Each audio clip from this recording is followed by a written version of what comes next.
In this next chapter, Controlling Spline IK, we're going to look at actually how to control a bit more of our spine itself, the spline that controls the spine, and then controlling the bone system with that spline.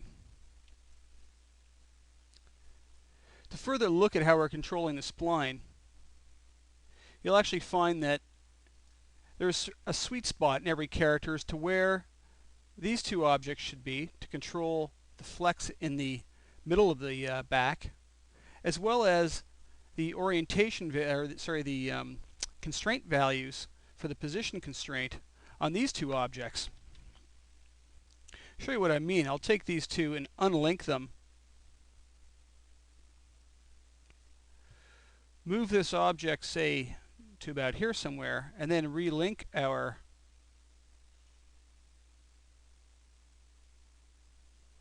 system back up. You'll see that when I rotate it, I get a completely different solution than what I did before. Don't forget, this object is moving on a positional change based on the constraint of this between these two and where this is rotating around this object. So it usually just takes a little bit of fiddling around to find out what might work best for this specific character. Each time, though, you have to unlink these objects and then relink them back up again, or else you'll be moving your spline into a new location, and we don't want to do that.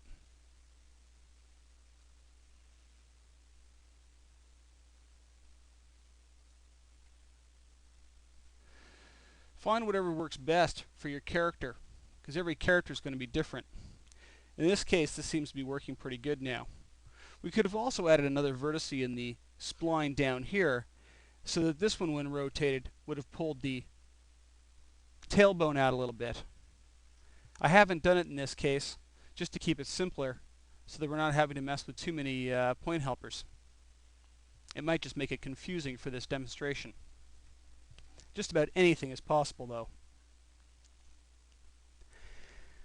The next stage is setting up the bones so that they follow the spline. The way we're going to do this is the same way you set up a stretchy bone in Max. And just to demonstrate how a stretchy bone works, I'm just going to use a one bone chain. And I'm going to use 2 point helpers.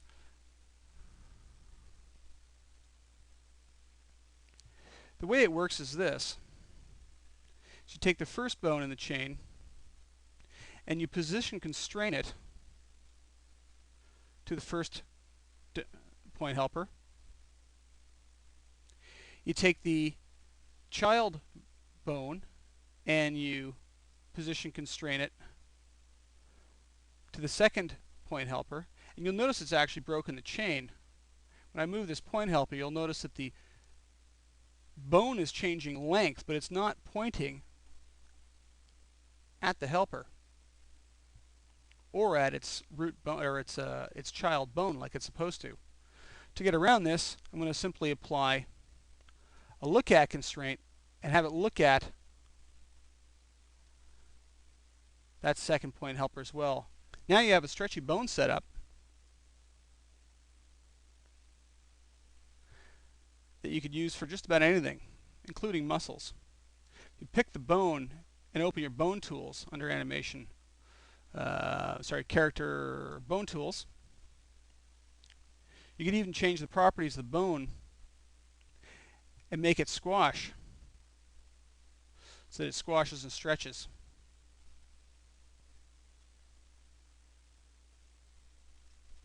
We're not going to want squash and stretch on the spine, but we certainly are going to want it to stretch when we stretch out the spline.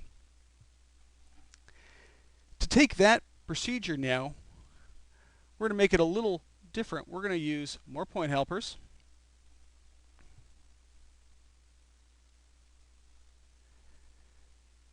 This time I'm going to set the axis tripod on. Make it a little smaller maybe. And what I'm going to do is I'm going to set each of these point helpers now on a path constraint going up the path. And I want to set 5 of them, one for each bone.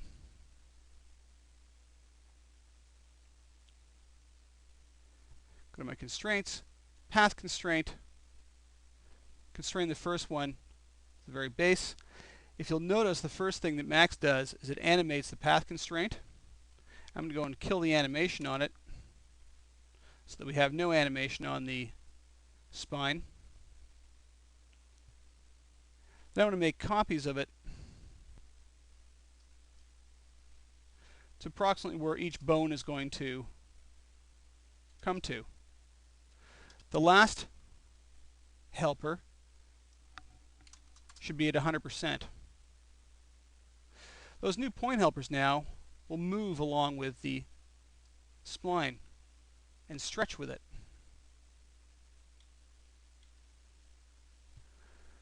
We can now use those to control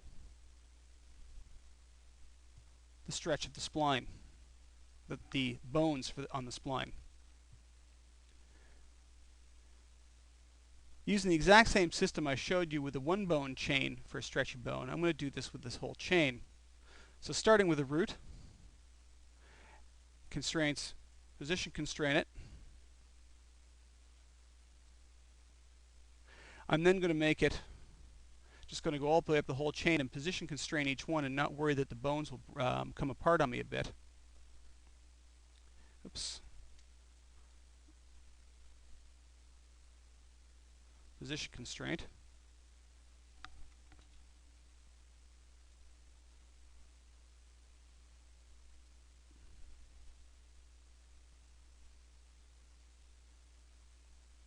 And then I'm going to go set my look-at constraints on each joint.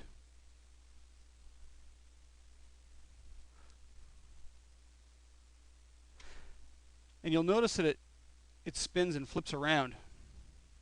We can actually change how that is set up by changing what the source axis is to get to flip back by playing with the flip and the different source axes until you get it the right way around. I also don't like the way the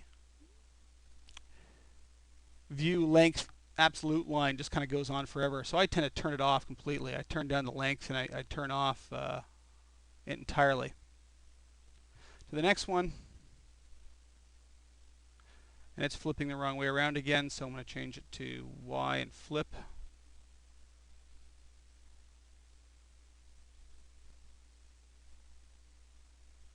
I think it was Y and flip, looked like it worked.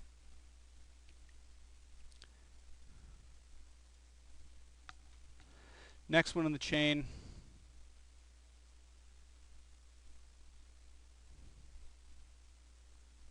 turn off the view line.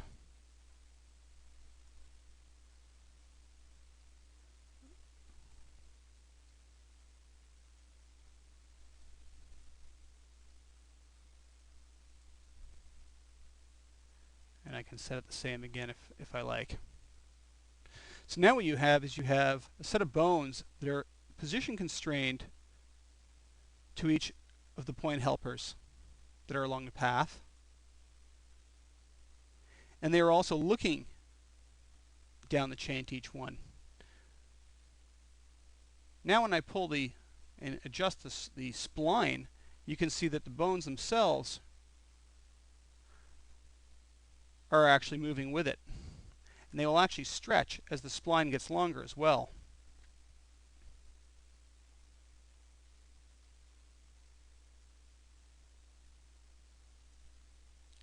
When I rotate the control,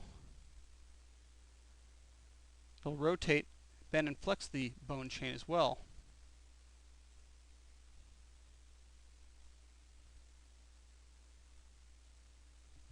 The only thing we don't have control over here is much of a twist. You can actually see this bone here currently flipping over as I twist it around, flipping around uncontrollably. Right now we have absolutely no control on the orientation of each bone, the actual twist around the bone. Because we've used look-at constraints, we can get that control though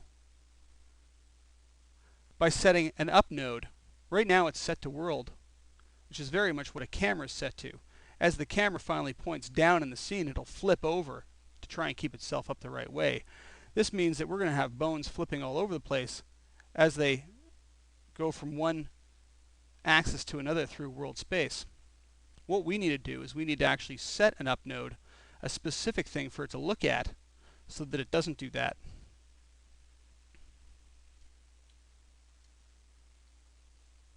We'll be handling that in the next chapter.